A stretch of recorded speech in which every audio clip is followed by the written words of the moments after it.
নমস্কার, 24 ঘন্টায় আপনাদের স্বাগত। আপনাদের সঙ্গে রয়েছে আমি কুনাল। আকাঙ্ক্ষাকে কেন খুন করা হলো তা এখনো স্পষ্ট নয় তদন্তকারীদের কাছে। গতকালও সন্ধ্যে থেকে রাত পর্যন্ত উদয়নকে জেরা করে পুলিশ। ছিলেন police super, OC, SOG, circle inspector, তদন্তকারী অফিসার সহ 12 থেকে 15 জন পুলিশ অফিসার। কিন্তু এখনো পর্যন্ত উদয়নকে দিয়ে কিছুই আওড়ানো যায়নি। এই বিষয়ে আরো বিস্তারিতভাবে জানবো আমাদের প্রতিনিধি সন্দীপ সরকার এই মুহূর্তে আমাদের সঙ্গে রয়েছেন। সন্দীপ, তদন্তের বিষয়ে আরো বিস্তারিতভাবে তোমার কাছ থেকে জেনে নেব।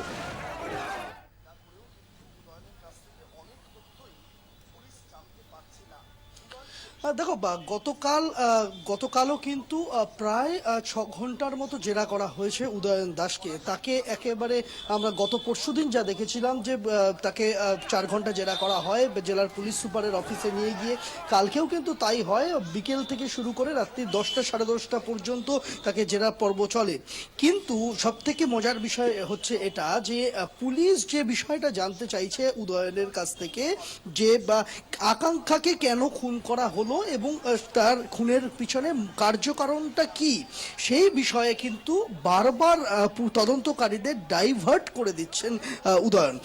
কিন্তু যেটা উদয়ন যেটা করছে, যে উদয়ন পুলিশকে যে তথ্যগুলো দিচ্ছে সেই তথ্যগুলো বেশিরভাগই কিন্তু তদন্তকারীদের কাছে আছে। তদন্তকারীরা উদয়নের কাছ থেকে এই তথ্যটা পেতে চাইছেন যে কেন আকাঙ্ক্ষাকে খুনটা করা হলো। আকাঙ্ক্ষাকে খুন করার পিছনে যে কারণ কাজ করেছে সে সম্পর্কে উদয়ন প্রথম দিন থেকেই একটা বুলি আউড়ে যাচ্ছে যে আকাঙ্ক্ষার সঙ্গে অন্য পুরুষের সম্পর্ক ছিল, যেটা সে মেনে নিতে পারেনি।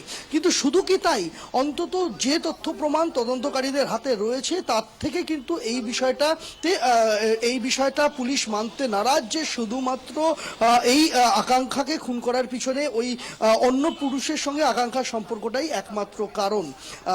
পুলিশের কাছে যে তদন্ত প্রক্রিয়া পুলিশ চালাচ্ছে তাতে এখনো পর্যন্ত উদয়নের অতীত সম্পর্কে অনেক তথ্যই তদন্তকারীদের হাতে এসছে।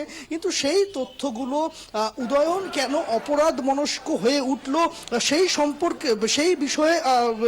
সেই বিষয়টা জানা গেলেও উদয়নের খুনের কারণ কিন্তু এখনো পর্যন্ত স্পষ্ট নয়।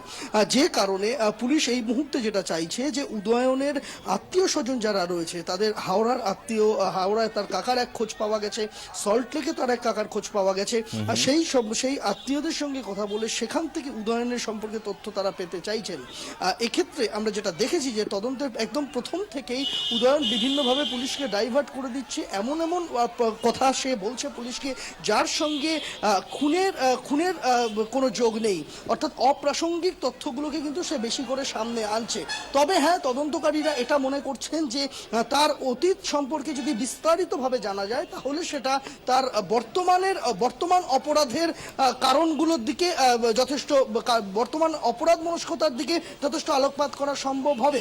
যে কারণে আমরা দেখতে পেলাম যে উদয়নের অতীত সম্পর্কে অনেক তথ্য গোয়েন্দাদের কাছে এসে পৌঁছেছে, যেটা উদয়নও গতকাল জানিয়েছিল যে তার অপরাধ মনস্কতার শুরু হচ্ছে তার ছোটবেলায় তার গায়ের রং নিয়ে, তার শরীর নিয়ে তাকে বিদ্রূপ শুনতে হয়েছে তার বন্ধুদের কাছ থেকে, তার সমবয়সী বন্ধুদের কাছ থেকে। এবং সে থেকেই তার মনে একটা জেদ চেপে গিয়েছিল যে তাদেরকে উপযুক্ত জবাব দিতে গেলে একমাত্র পথ হচ্ছে তাকে বড়লোক হতে হবে। সেই বড়লোক হতে চাওয়া সেই চাওয়ার থেকেই কিন্তু তার এই অপরাধ মনস্কতার শুরু। তার মেধা যা ছিল সেই মেধা দিয়ে সে সমাজের উপর স্তরে সে পৌঁছাতে পারতো না, যে কারণে সে এই ধরনের বিভিন্ন এমন কিছু পথ অবলম্বন করে যে পথে সহজে বড়লোক হওয়া যায়। এবং তারপরেই তার ছোটবেলা থেকে সেই প্রতিশোধ স্পৃহাগুলো আস্তে আস্তে জাগতে শুরু করে এবং তারপরে এই ধরনের অপরাধের সঙ্গে জড়িয়ে পড়ে উদয়ন। সন্দীপ, ধন্যবাদ আমাদের সঙ্গে থাকার জন্য। সন্দীপ সরকার আমাদের সঙ্গে এই মুহূর্তে ছিলেন সরাসরি।